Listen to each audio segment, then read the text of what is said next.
It's time for Recipe of the Day. About 2 weeks ago, I told you how to cook steak tips, and I was explaining that they really are a wonderful thing to cook simmered in a sauce. That recipe was not simmered in a sauce, though. That is what we're doing today. This is beef tips served over rice.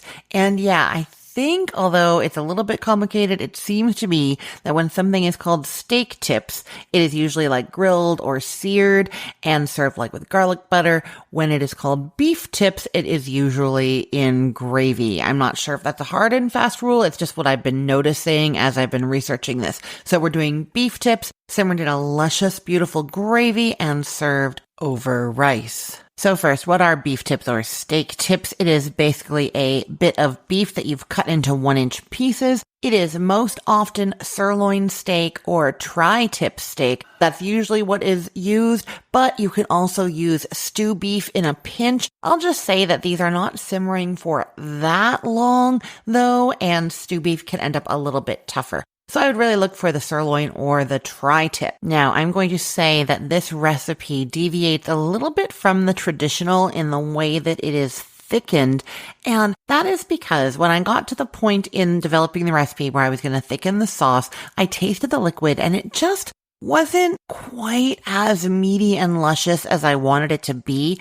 And so I definitely didn't want to dilute it by adding a slurry of like flour and water or cornstarch and water. I didn't want to dilute the flavor at all. I did test using beef stock in the slurry and that was okay. But I decided to do one extra test and I did a special French technique called beurre manière. It means kneaded butter, where you basically take softened butter and you mix it with flour into like this little dough. And then you drop that into your liquid and stir it. It acts in the same way as that slurry we're more used to. It's basically dispersing the flour through the sauce so that it doesn't clump up, but you're doing it by adding butter, which has lots of beautiful, luscious flavor, instead of just like water or stock. And so you're thickening the sauce without diluting any flavor and in fact adding some great flavor. See what I mean? So I really do hope you try this technique. If not, when making this recipe next time that you need to thicken a sauce, give it a try. I swear you're going to love it. It's just a great alternative to the usual like shake flour and water in a jar, pour that in. This is actually kind of easier in some ways and just works beautifully. Okay. So you know where we're heading. I'm going to tell you how to make this recipe. You are starting with a pound of your top sirloin or tri-tip and you're cutting it into 1-inch cubes. Now, of course, if you're using like a sirloin steak and it's not an inch thick, then one dimension of your cube isn't going to be a 1-inch cube. You know what I mean? It'll be as thick as the steak is, but at least cut them into 1.5-inch wide pieces. And then you're going to season those all over with a teaspoon of salt, a half teaspoon of black pepper, and a half teaspoon of paprika. I find it easiest to mix those seasonings together and then toss the meat with them. Then measure 2 tablespoons of flour into a big bowl and add your seasoned beef to that. What I've done here is done the seasoning first and then the flour just to make sure that all that great seasoning ends up on the beef and doesn't get discarded because you are going to throw away any flour that isn't adhering to the beef at this stage. Okay, so now all of your beef is coated in flour. You're going to cook this in batches. I just find that easiest. If you have a really big skillet, you can do it all at once. But for this recipe, because we're going to be simmering it in gravy at the end anyways, everything is going to get heated through. So doing it in 2 batches is going to give you the best sear, the best browning on your beef. So get out your big skillet and heat 2 teaspoons of cooking oil over medium-high heat. You can use olive oil, grapeseed oil, coconut oil, whatever it is you like, medium-high heat. And you're adding half of the beef in a single layer and you're just letting it sit there cooking undisturbed until it's browned on the bottom. It's going to take about 3 minutes. Then flip all those pieces over and cook until they're browned on the other side and then transfer them to a plate. Add 2 more teaspoons of oil to your skillet and the rest of the beef. Same thing, 3 minutes on one side till it's brown underneath and then flip them over, brown them on the other side. Then remove those to the plate as well. Now, that skillet might have some flour stuck to the bottom, that kind of thing. Don't worry, you are adding in an onion, a medium-sized onion that you've chopped, and a bell pepper, chopped up also. And you're adding that onto there. And I find that some of the liquid releases from the onions and peppers and starts to help lifting off some of that flour and browning that's stuck to the bottom.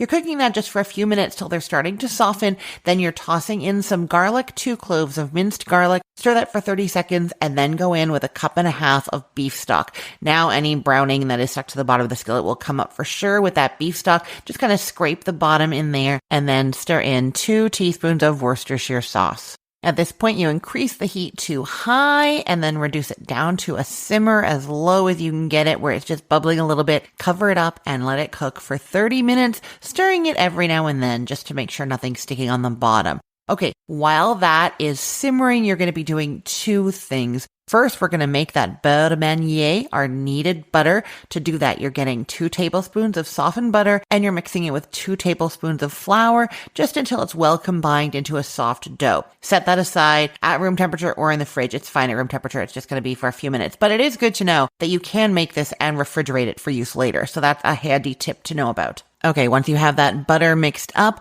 you can start cooking your rice. It takes about, 20 minutes to cook rice. So you're going to be in just the right time frame so that your rice is cooked when your beef is ready. We're talking about plain white rice here. You want to use the cooking instructions on the packet that your rice came in, or I'm going to link to how to cook long grain white rice in the Instant Pot. I love this recipe. You just cook it and then it just stays on the keep warm setting and it stays perfect until you need it. So it'll keep for like over an hour, just nice. You could do the Instant Pot if you'd like. So now your rice is cooking, you have your thickener, your beef is simmering. After the 30 minutes of simmering, take the lid off, give it a stir, and then you're going to get your beurre de manier, that butter and flour mixture. You're going to break it into 6 pieces and drop them into the simmering liquid. Stir immediately and it's going to melt in, come back up to a simmer and thicken in just a couple of minutes.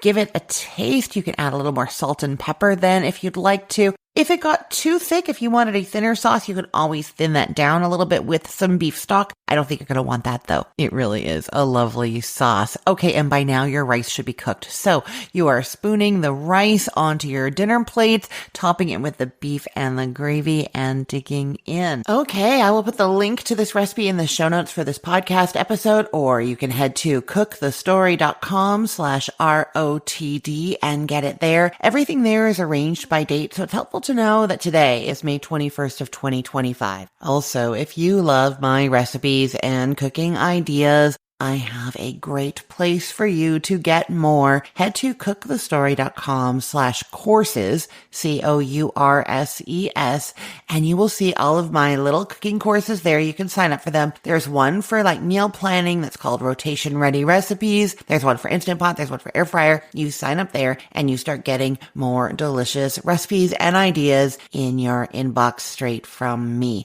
Head to cookthestory.com/courses to sign up now. I am Christine Pittman from cookthestory.com, thecookful.com, the all-new chicken cookbook, and from this podcast, Recipe of the Day. I hope you have a great day. Let's get cooking.